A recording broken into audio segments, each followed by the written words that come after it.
सर्व शेळी पालकांची, गाय पालकांची आणि म्हैस पालन करणाऱ्या व्यक्तींची मेंढीच्या बाबतीत कमी ही अडचण आहे की सर 6-6 महिने 7-7 महिने झालं, नवे सर वर्ष झालं तरी आमची जनावरं किंवा शेळी गाय म्हैस माझावर येत नाही. आणि जरी ती हिटवर आली भरल्यानंतर ती लागू राहत नाही, वारंवार उलटते.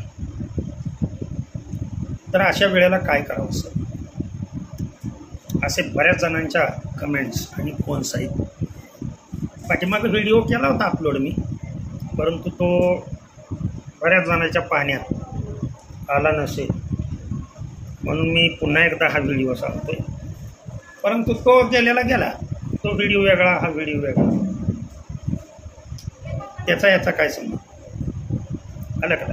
ज्ञान हे आमाप आहे आणि माझ्याकडं ते भगवंतानी भरपूर दिलं. तर साधा सोपा प्रयोग मी सांगणार आहे. हे प्रयोग जर तुम्ही कंटिन्यू 3-4 दिवस जर केले तर शेळी असेल, गाय असेल, म्हैस असेल, जनावर कोणतंही असेल, ते वरडून माझावर आलं पाहिजे आणि गाभण गेलं पाहिजे, लक्षात ठेवा. आणि पुन्हा हा एकदाच उपाय केल्यानंतर पुढच्या वेळेला उपाय करायची आवश्यकता नाही, फक्त एकदाच हा उपाय करा. म्हणजे एकाच वेळेला कंटिन्यू 3 ते 4 दिवस उपाय हा करायचा. काय आहे उपाय तर मी सांगतो. प्रथम शेळीसाठी सांगतो, शेळी मेंढीसाठी, आणि हाच फक्त तिप्पट करायचा गाय आणि म्हैस पालन जे करतात त्यांच्यासाठी. व्हिडिओ माझ्या सर्वांसाठीच आहेत, लक्षात ठेवा. फक्त किती जण फायदा घेते याच्यावर अवलंबून असतं. छोटं जनावर म्हणजे शेळीसाठी 10 ग्रॅम ॲलोव्हेरा म्हणतात त्याला, कोरपड म्हणायचं. कोरपडीचा गर काढायचा आतला, आणि 10 ग्रॅम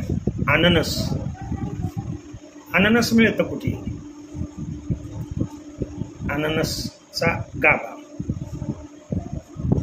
आणि हे दोन्ही तव्यामध्ये तवा गरम करून जरा थोडीशी अर्धवट भाजून घ्यायची.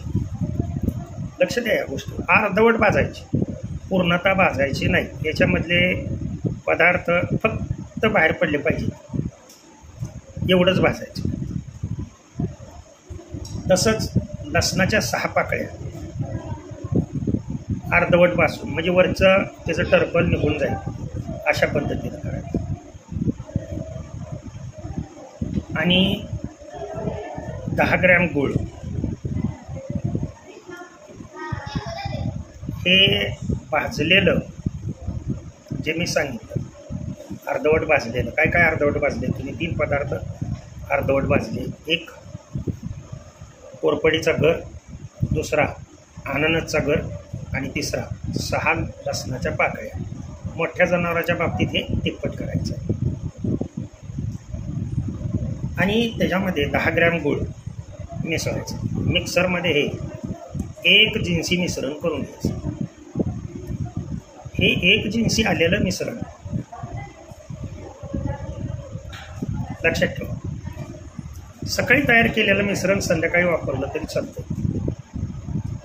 निम्म मिश्रण हे आपलं गव्हाचं पीठ असतं ना, किंवा मक्याचं पीठ असेल, किंवा बाजरीचं पीठ असेल, या पिठामध्ये यातला निम्मा भाग मिक्सअप करायचा आणि त्याचे लाडू करायचे एवढे असे छोटे निम्म्या भागाचे. आणि ते निम्म्या भागाचे लाडू सकाळी एकदा आणि सायंकाळी एकदा. दुसऱ्या दिवशी हाच प्रयोग करायचा, तिसऱ्या दिवशी हाच प्रयोग करायचा. सलग 3 दिवस हा प्रयोग केल्यानंतर या गोष्टीवरती लक्ष द्या. मी सांगतोय त्या गोष्टी सलग 3 दिवस हा प्रयोग करायचा.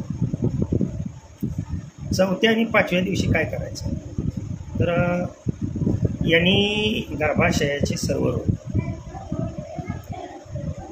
इथं जंतनाशक वगैरे पाजण्याची आवश्यकता नाही. हे सगळं जे दिलं आहे आयुर्वेदिक ते जंतावरच आणि गर्भाशय स्वच्छ होण्यासाठी दिले.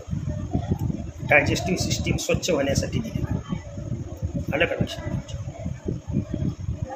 गर्भ राहत नाही, जंत कारणीभूत असतात. तर हा उपचार पहिल्यांदा 3 दिवस प्रथम तुम्ही करणं आवश्यक आहे. याच्यामध्ये शेळीला किंवा जनावराला थोडीशी संडास लागू शकते किंवा पातळ संडास होऊ शकते, काय हरकत नाही, होऊ द्या. 4थ्या आणि 5व्या दिवशी शेळीसाठी आपला अश्वगंधा पावडर, आस्कंदगंध पावडर 1 चमचा, 2 चमचे साखर ही दुधामध्ये एक 100 ml दूध त्या दुधामध्ये एकत्रित करून, असं नाही खाल्लं तर कणकी आपला गव्हाच्या पिठामध्ये लाडू करून खायला घाला. सकाळी 1 लाडू आणि सायंकाळी 1 लाडू. हाच डोस तिप्पट करायचा आहे. कोणाच्या बाबतीमध्ये?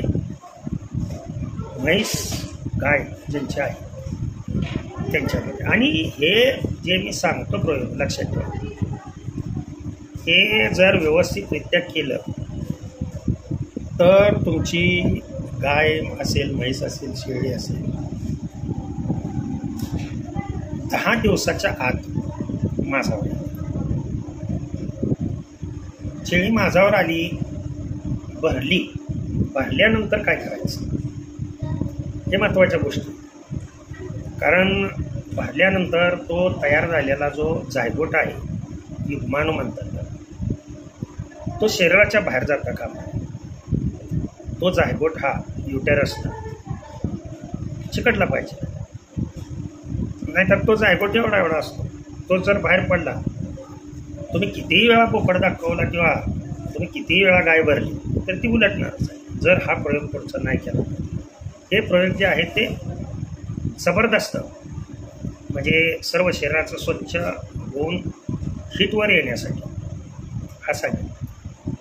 आता भरल्यानंतर, शेळीला बोकड दाखवल्यानंतर किंवा गाय म्हैस भरल्यानंतर पुढं काय करायचं? 2 दिवस कंटिन्युअस हेही करायचं. लक्षात ठेवा, शेळीसाठी पिंपळाची पानं सकाळी 2-3 पानं आणि सायंकाळी 2-3 पानं शेळी भरल्यानंतर सांगतो. आदल्या दिवशी तोडून आणलेली पानं दुसऱ्या दिवशी वापरली, तिसऱ्या दिवशी वापरली तरी बी चालतं. पण कंटिन्यू 3 किंवा 2 दिवस भरल्यानंतर बरं का. आणि हेच तिपटीमध्ये मोठ्या जनावर गाय आणि म्हैस, म्हणजे साधारण 9-9 पानं ही तिला चारायची. खात नसेल तर ती कशी तिनं खाल्ली जाते ह्याचा अर्क काढा मिक्सरमध्ये. बऱ्याच जणांचं ही अडचण आहे की सर ते आमचं जनावर खात नाही. अरे खात नाही म्हणजे त्याला भरवायचं असतं. ह्याचा मिक्सरमध्ये बारीक करून रस काढा आणि तो रस बाटलीच्या साह्याने तुम्ही पाजा. फक्त पाजत असताना ठसका लागता कामा नये याची काळजी. कारण ठसका लागला की गर्भ चिकटल्याला सुद्धा बाहेर पडतो. गाभण जनावराला खोकला येता कामा नये. खोकला आला की अबॉर्शन होतं, लक्षात घ्या. त्याच्यामुळं जनावर खोकू द्यायचं नाही. याच्यासाठी मी खोकल्याचे प्रयोग याच चॅनलवरती दिले असतील किंवा दुसऱ्या कुठल्याही चॅनलवरती दिले असतील, त्यावरून पहा. तर जे तुम्ही प्रश्न विचारलेले होते त्या सर्वांची उत्तरं मी दिले. आणखीन कोणाला काय हवं असेल तर फोन नंबर डिस्क्रिप्शन बॉक्समध्ये दिलेला असतो, त्याच्यावरती कॉन्टॅक्ट करा किंवा मेसेज करा. त्या मेसेजचं उत्तर निश्चित मला ज्या वेळेला वेळ आहे, लेक्चर असतात मला JEE आणि नीटचे, त्याच्यामुळं मला ज्या वेळेला वेळ आहे त्या वेळेला तुमचे हे पाहून त्याला रिप्लाय जरूर केला.